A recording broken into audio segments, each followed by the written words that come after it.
இல்ல எனக்கு தெரிஞ்சு சீட் அதிகமா கேட்கறது ஒரு தப்பா தெரியல. ஆ. சீட் அதிகமா கேட்கறதுல எல்லாரும் கேட்கறது அது தப்பு இல்ல. ஆனா அவங்க சொன்ன விமர்சனங்கள்லாம் பாருங்க.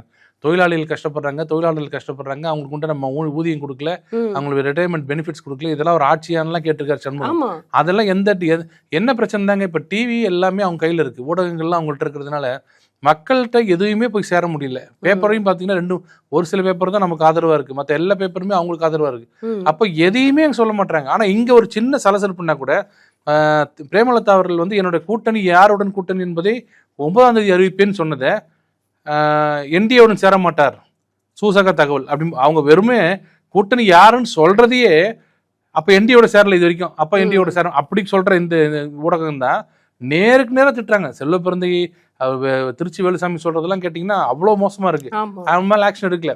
இந்த பராசக்தி விஷயத்துல என்னன்னா, மணி பத்திரிகையாளர் மூத்த பத்திரிகையாளர் மணி ஒரு அழகா சொன்னார். பராசக்தி அந்த படம் வரும்போது 65ல் ஹிந்தி திணிப்பு வரும்போது அப்ப இருந்த மக்களோட மனநிலை வேற. அன்னைக்கு இருந்த மக்கள் மனநிலை வந்து திமுக ஆட்சிக்கு வரல, வெறும் பேச்சிலேயே ஆட்சிக்கு வந்தது யாருன்னா திமுக. அப்போ எல்லாம் பேசும்போது அப்ப ஹிந்தி வந்து மிகப்பெரிய ஒரு பிரச்சனையா கொண்டு வரப்பட்டது. அப்ப என்னன்னா, ஹிந்தி ஆட்சி மொழியா வருமா அப்படின்னு ஒரு பிரச்சனை வரும்போது ஹிந்தி திணிக்காதுன்னு பிரச்சனை பண்ணாங்க. அதுக்கு நிறைய பேர் இறந்தாங்க. அது மொழிப்போர் தியாகின்னாங்க, அதுக்கு சிறை போனாங்க. அதை ஒரு இம்பாக்டை வச்சுட்டு ஆட்சிக்கு வந்தாங்க 67. அன்னைக்கு இருந்தது வேற. அவர் சொன்னது என்னன்னா வார்த்தை, கரெக்டான வார்த்தை, அன்னைக்கு இருந்த மக்கள்கிட்ட மனநிலை வேற, இன்னைக்கு இருக்க மனநிலை வேற.